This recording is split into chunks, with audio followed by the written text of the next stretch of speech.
यार हम प्रोटेस्ट की इतनी बात कर रहे हैं। सीजेपी प्रोटेस्ट, ये प्रोटेस्ट, वो प्रोटेस्ट ख़त्म हो गए। थोड़ी आसाम की भी बात कर लेते हैं। आप लोगों ने मुझे बहुत मैसेजेस किए और मैं माफ़ी चाहता हूँ कि मैं ये कवर नहीं कर पाया। बट आसाम डूब चुका है, भयानक बाढ़। प्रॉब्लम ये है कि आसाम में हर साल बाढ़ आ रही है, ये बहुत चिंताजनक है। इतनी बाढ़ नहीं आती थी।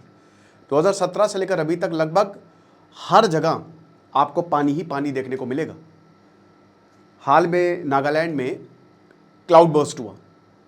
क्या कर सकते हैं हम इस बाढ़ को रोकने के लिए? हम एक एक चीज़ पर ध्यान देंगे। आशा करता हूं आप सब बहुत अच्छे होंगे। मेरा नाम है सिद्धांत अग्निहोत्री, स्टडी ग्लोस पे आपका बहुत बहुत स्वागत है। दोस्तों, बदलते समय में आपको एआई के साथ रहना सीखना पड़ेगा। तो prompt engineering and graphic designing का एक नया बैच, जिसमें सब अपडेटेड होगा। जो नई नई चीज़ें आई हैं ना, फुल्ली अपडेट, ये हम आपको बताएंगे। ये एक सर्टिफिकेशन कोर्स है। 4 अगस्त से क्लास शुरू होगी रात 8 बजे। डिस्क्रिप्शन कमेंट बॉक्स में लिंक है। मात्र 500 रुपये का कोर्स है। बेहतरीन कोर्स है ये, बस आप इतना समझिए। तो बात ये है कि ये बार बार आसाम डूब क्यों रहा है। हेमंत बिस्वा शर्मा अभी इलेक्शन जीत के आए।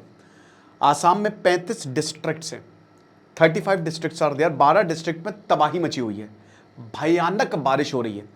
आसाम रिवर वैली में आता है, मतलब यहां पे शहर में नदियां नहीं बह रही हैं, नदियों में शहर है। तो आसाम में दुनिया की सबसे बड़ी, सबसे भव्य नदी ब्रह्मपुत्र नदी है। मैं गया हूं आसाम, कई बार जाता रहता हूं। बहुत खूबसूरत जगह है, बहुत खूबसूरत जगह है। नॉर्थ ईस्ट काफी डेवलप्ड है और काफी प्रोग्रेसिव है। मौका मिले आप जरूर जाइएगा। हालांकि गुवाहाटी में भी भीड़ बहुत ज्यादा हो गई है।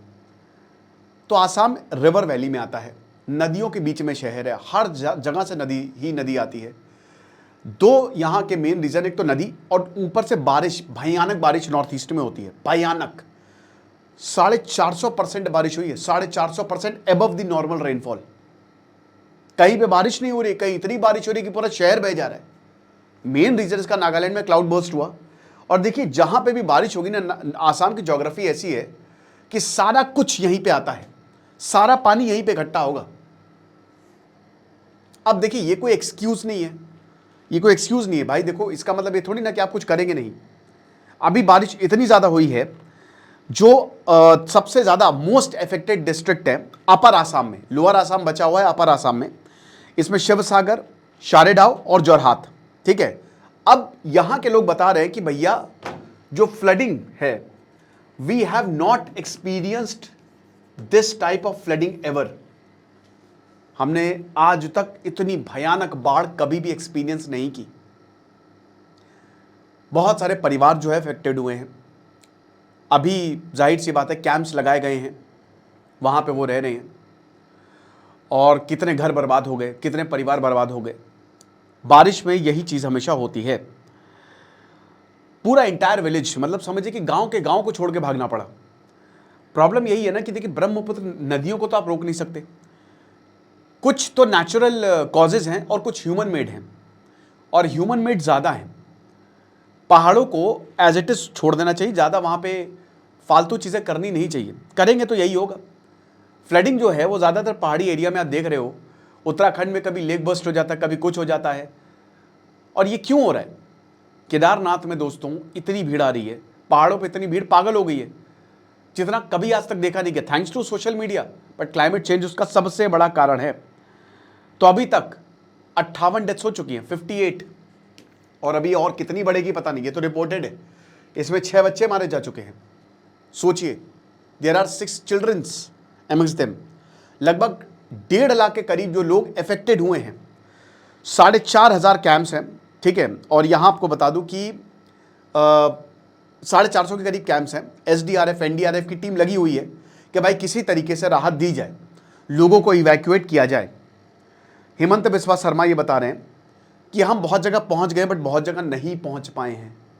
यानी कि अभी भी रेस्क्यू ऑपरेशन जारी है, बट ऐसे कुछ गांव हैं जहां पे अभी हमको पहुंचना बाकी है। तो वहां के भी जब आंकड़े आएंगे वो चौंकाने वाले होंगे। 30% जो नाजिरा असेंबली कंस्टिट्यूएंसी है, वहां अभी तक हम नहीं पहुंच पाए हैं। 20% शिवसागर कंस्टिट्यूएंसी में हम नहीं पहुंच पाए हैं। और वाटर लेवल जाहिर सी बात है धीमे, ये 19 जुलाई से चालू है। 19 जुलाई से तबाही मची हुई है। धीमे धीमे पानी जो है वो नीचे जा रहा है। ओके, अब जाहिर सी बात है कि देखिए नदियां क्या होती हैं, जैसे ज्योग्राफी का एक बहुत इंपॉर्टेंट कंसेप्ट है इरोजन और डिपोजिशन, सब कुछ इसी से होता है। नदियां पहाड़ों से वो इरोड करते हुए सब अपने साथ लेते हुए आते हैं, पहाड़ों को काटते हुए आती हैं। ये वैलीज ऐसी ही बनती हैं, नदियां काट रही हैं पहाड़ों को और अपने साथ सेडिमेंट्स लेकर आती हैं। तो जब ऐसे स्लोप पे आएंगी तो बहुत तेजी से आएंगी, और जैसे ही वो प्लेन पे जाएंगी तो वो सब डिपॉजिट करके वापस पीछे टेलने लगेंगी।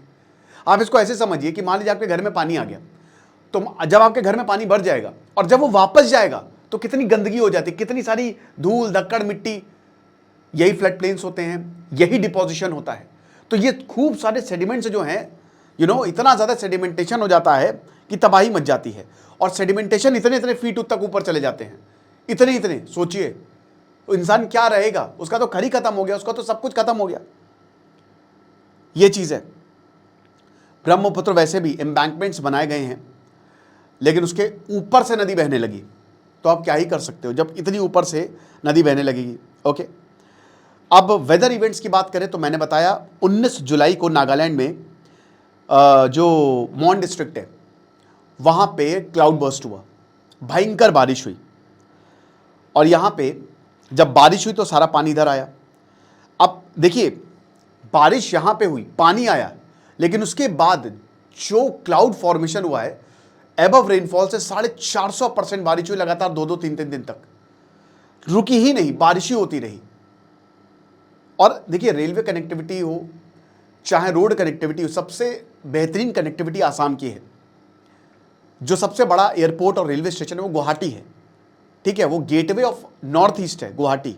हालांकि गुवाहाटी में भी नहीं, अब मैंने बताया ना कि लोअर आसाम में ऐसी दिक्कत नहीं है। अब क्या हैवी रेनफॉल रिस्पॉन्सिबल है, जवाब है नहीं। गुवाहाटी यूनिवर्सिटी प्रोफेसर ध्रुव ज्योति बताते हैं कि देखिए there is a mix of rainfall and anthropogenic factors. Rainfall हमेशा होती है, लेकिन हाल में पिछले 5-10 सालों में बाढ़ बहुत ज़्यादा आई है, लोगों की जानें गई हैं। उसका मेन रीज़न यही है, रिवर वैली हर जगह से नदी आएगी, लेकिन पहाड़ों को खोदा जो जा रहा है, भयानक अर्बनाइजेशन हो रहा है। अर्बनाइजेशन के कारण डिफॉरेस्टेशन हो रहा है, पेड़ है नहीं, पेड़ को काट रहे हैं, पहाड़ों को खोद रहे हैं, तो जमीन धंसती जा रही है। पानी को नया नया रास्ता मिल रहा है शहर में आने के लिए। मैं बता रहा हूं कि कुछ कारण तो यहां पे आप ठीक है समझ गए, लेकिन कुछ कारण है मैन मेड, ये इंसानों ने खड़े किए हैं। जहां पे जो हेवीली फॉरेस्टेड एरिया है वहां पे हेवी रेनफॉल है, लेकिन वहां पे वो पहाड़ों की वो जो जंगल है उसको रोक लेते हैं, पानी को रोक लेते हैं, पानी को बहुत ज्यादा आगे आने नहीं देते, नुकसान उतना ज्यादा नहीं होता। लेकिन जब ग्राउंड वाटर ग्राउंड बैरन है, ठीक है, जब कुछ है ही नहीं तो पानी क्या होगा भाई, पानी नीचे नहीं जाएगा, वो आगे ही बढ़ता जाएगा जब उसको कोई रुकावट नहीं मिलेगी। ये चीज है। और उसके बाद जो एक्सेसिव सिल्ट है वो बहुत बड़ी दिक्कत कर देती है। 100% एफॉरेस्टेशन चाहिए वाटरशेड एरियाज में, 100%, यानी कि ऐसी कोई भी जगह ना हो जहां पे पेड़ ना हो, हर जगह पेड़ लगाइए, तब जाके चीजें बेहतर होंगी, वरना ऐसे ही रहेंगे। ठीक है। अब सबसे बड़ी बात, क्या कभी आसाम फ्लड फ्री हो सकता है? नहीं हो सकता। हम ये कभी नहीं उम्मीद कर सकते कि आसाम में कभी फ्लड्स नहीं आएंगे, आसाम में आते रहेंगे, लेकिन हम उसको कम कर सकते हैं, उस फ्लड्स को रोक सकते हैं। जो नेचर है भाई, आप जो ज्योग्राफी नेचर आप बदल नहीं सकते, लेकिन जो इंसान कर रहा है उसको तो रोका जा सकता है। आप वेटलैंड्स बना सकते हैं। मैं किन किससे बता रहा हूं कि आसाम में कितनी ऐसी जगहें होंगी जहां पे झील पाट के घर बना दिए गए होंगे। वेटलैंड्स बनाइए, रेन वाटर हार्वेस्टिंग करिए, ताकि नदियों को जो पानी, एक्सेस पानी है, यहां पे स्टोर हो सके, यहां पे जा सके। राइट। कम्युनिटी प्रिपेयर्डनेस ड्रिल्स होनी चाहिए। जो वार्निंग सिस्टम है फ्लड का वो दुरुस्त होना चाहिए, कि 3-4 दिन पहले से ही बता दें कि भैया फ्लड्स आने वाले हैं, देख लीजिए, क्योंकि हर वक्त यही होता है। फ्लड रेजिलिएंट इंफ्रास्ट्रक्चर, रोड थोड़ी सी रेस बना दे, एलिवेटेड ब्रिजेस बना दे। अब देखिए क्या है ना कि ये कहने को बड़ा आसान है, पहाड़ी एरिया है, मुश्किल होता है इतना कहना और करने में, एक्शन में जमीन आसमान का फर्क है, बट करना तो पड़ेगा। कब तक आप आसाम को ऐसे ही जो है वो बुलाते रहोगे? River basin management, flood management जो है वो पूरे रिवर के लिए आप प्लान करिए, कि आखिरकार वो कौन से पॉइंट्स है जहां से ब्रह्मपुत्र या जो भी नदी है वो अंदर आ रही है। राइट। एम्बैंकमेंट्स पुराने हो चुके हैं, रिपेयर करिए। कई बार एम्बैंकमेंट्स को तोड़ के नदियां आ जाती हैं। और लैंड यूज़ प्लानिंग अगर बेटर हो, होम, स्कूल्स, हॉस्पिटल्स जो है वो हाई रिस्क जोन्स पे ना बनाएं तो काम हो सकता है। अभी जहाँ पे भी जगह मिल रही है बिल्डिंग खड़ी कर दो, रोड्स बना दो, सुरंग बना दो, तो काम ऐसे होगा नहीं। फ्लड फोरकास्टिंग बहुत इंपॉर्टेंट है।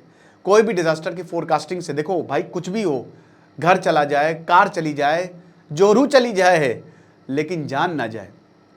जान बचा लो, जान बची तो लाखों पाए, लौट के बुद्धू घर को आए। तो जान बचना बहुत ज़्यादा ज़रूरी है। और वो कैसे बचेगी? Flood forecasting. लास्ट मोमेंट तक बहुत लोगों को पता नहीं होता है कि फ्लड्स आने वाले हैं। अब ये 58 लोग, दोस्तों सोचिए, 58 एक बहुत बड़ा आंकड़ा है, बहुत बड़ा आंकड़ा। इतने लोग खत्म हो गए हैं, उनकी कोई गलती नहीं, सिर्फ इसी फ्लड्स के कारण।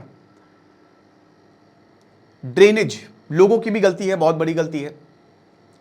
नाली है, कूड़ा फेंक फेंक के जाम कर दो, पानी कहां से निकलेगा? याद रखिएगा कि आप जितना गंदा अपने शहर को रखेंगे, आपके लिए प्रॉब्लम्स उतनी बढ़ जाएगी। और अब मैं ये बोलूं कि भाई आसाम में ऐसा है तो ये गलत होगा। ये मैंने आसाम में भी बहुत अच्छी खासी गंदगी देखी है। नालों को जाम करेंगे या ड्रेनेज सिस्टम प्रॉपर नहीं होगा तो बहुत बड़ी दिक्कत होगी, समझ रहे हो? तो ड्रेन्स को रेगुलरली क्लीन करें। और ये लोगों की भी जिम्मेदारी है कि जो जहां पे भी ड्रेनेज सिस्टम, वहां पे कूड़ा ना फैलाएं, शहर को जितना हो सके साफ करें। Then there is dams and reservoir management. देखिए, आप डैम्स बनाइए, जहां पे डैम्स एग्जिस्ट करते हैं, जहां पे डैम्स हैं, तो प्लान्ड मैनर में आप वाटर रिलीज कर सकते हैं। अब मैंने बताया कि आसाम एक बहुत ही इंपॉर्टेंट एक क्रिटिकल जंक्शन पे आता है, ठीक है? हैं डैम्स आसाम में, बट उतने भी नहीं है जितने इतने सारे पानी को मैनेज किया जा सके। हद से ज़्यादा आप डैम्स भी नहीं बना सकते, क्योंकि वो एक अलग प्रॉब्लम है। लोगों की प्रॉब्लम है, विस्थापन की प्रॉब्लम है, वाइल्ड लाइफ की प्रॉब्लम हो जाती है, डिफॉरेस्टेशन की प्रॉब्लम हो सकती है। रिजर्वॉयर्स को, जो ऑलरेडी रिजर्वॉयर हैं, उनको ठीक किया जाए, और सारे रिजर्वॉयर बनाए जाएं ताकि पानी को स्टोर किया जा सके, और जो कम हो, एक तरीके से नुकसान जो है वो कम हो। और सबसे बेहतरीन जो प्रोफेसर सर भी कहते हैं, एफॉरेस्टेशन, जितना हो सके पेड़ लगाएं। कोई भी ऐसा प्रोजेक्ट जो पहाड़ों को नुकसान पहुंचा रहा हो, जो डिफॉरेस्टेशन कर रहा हो, जो खोद खोद के नए नए रास्ते बना रहा हो, ऐसा ना करें। बाकी आपको क्या लगता है आप मुझे बताइएगा। हम सब उनके साथ हैं जो परिवार इस फ्लड्स में इफेक्ट हुए हैं, जो वहाँ से हैं, वो ज़रूर कमेंट बॉक्स में बताएं कि क्या स्थिति है। खुश रहिए, पढ़ते रहिए। जैसे सिद्धांत अग्निहोत्री, साइनिंग ऑफ।